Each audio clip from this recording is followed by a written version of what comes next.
Well, hi guys. Happy Friday the 13th. I wanted to welcome you all to spooky season. I have exciting news for you. Ghosts of Central City, Volume 2, Jen's Historic Haunts, is ready. I approved the copy yesterday on my proofs, so it is now live on Amazon. So check us out. We are ready to spook you for Halloween. Hi guys, Jen here. I was just reading my proof copy of my newest book, Ghosts of Central City, Volume 2, and I really wanted to share this part with you. It's about the day that I brought a ghost to work with me. As it turns out, I think the ghost came to work with me one day. As I talked about in Ghosts of Central City, Jen's Haunted Houses, Volume 1, I lived in a place in Russell Gulch for a while in which we found an old whiskey barrel hidden under the floor in the kitchen. During the 1920s, the house was bought by a man that everyone had called Fruity, and he was known for making whiskey in the cellar under his house. Fruity was an old man by the time that Jack Brown started bartending at the Gold Coin. Born in Italy around 1900, Ferruccio della Pietra followed his father to the New World and learned the art of distilling whiskey. It is said that he and his father had secret ties to the Italian mafia, probably being the reason that they came to Gilpin County in the first place. The 1920s saw the outlawing of alcoholic beverages, yet the Italian mafia, who ran lucrative gambling establishments in Gilpin County, operated in no fear of the law when it came to stopping the flow of booze. True fact. Several illegal whiskey stills were set up throughout Gilpin County to supply the many speakeasies run by the mafia. Throughout Prohibition, the Fed raided many houses, burning some to the ground just feet away from the hidden still of Fruity. Somehow, Fruity lucked out and was never caught. It has even been said by many that the booze never stopped flowing at the Gold Coin, thanks to Fruity and his hidden still. He continued to create his historic and magical blend into the 1970s. One old timer told me about how Fruity's father had come out first and settled in Russell Gulch, and living with a woman a bit younger than himself here in America. When Fruity came out from Italy, he was about 20 years old and stayed with his father until he could afford to buy himself a house.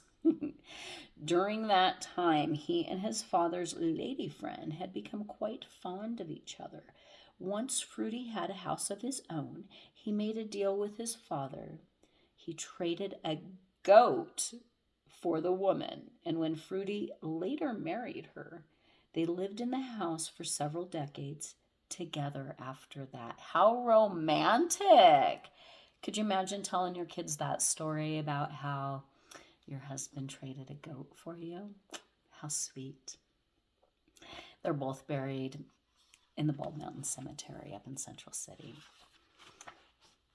Fruity became, I need to put my specs back on because, I'm a grandma and I got grandma eyes.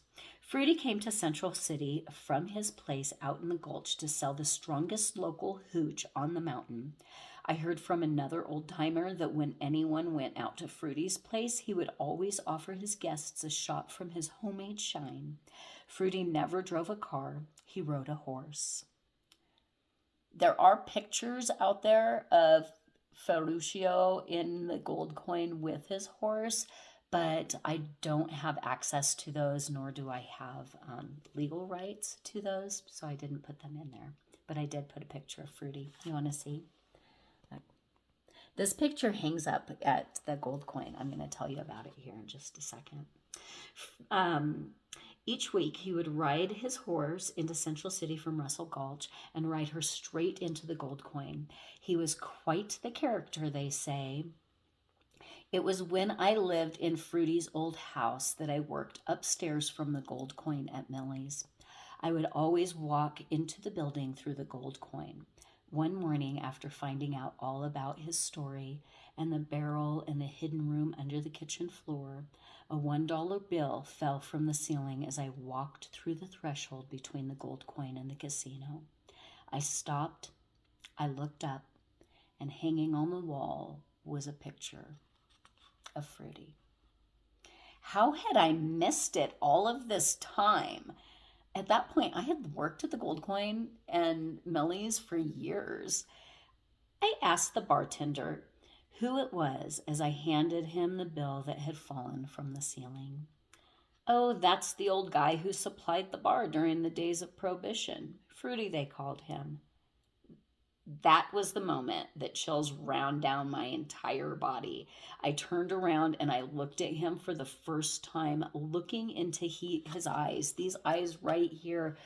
I had felt him in that house so many times, and just looking in his eyes, just I could feel him in his spirit all the way through me. I got chills that just ran from the top of my body to the tips of my toes. The rest of that day was just full of random knocks and sounds that could not be explained. I would see a shadow out of the corner of my eye, turn and look, and no one was there. As this continued for several days as I gathered information on his story, one day I went to the cemetery and found Ferruccio's grave. He and his wife lay side by side in a beautiful spot. I brought them a gift of wild flowers. I thanked them for the use of their home and the excitement of their story. If you want to hear more, you'll have to buy my book. It is now live on Amazon. It is titled Ghosts of Central City, Jen's Historic Haunts. Here is the picture of it. This is the proof copy. The copies that you will get on Amazon do not have the stretch across it. But I want you to take a special close look at the copy of this. I took this picture on one of my last visits and tours through the Teller House. As you look close, you will see a spirit that decided to visit me that day. I see a familiar spirit. Others see different things. What do you see? Check us out. jenstories.com. Hi, everybody. Thank you so much for watching and joining us today. I hope you have a great spooky season. Happy Friday the 13th.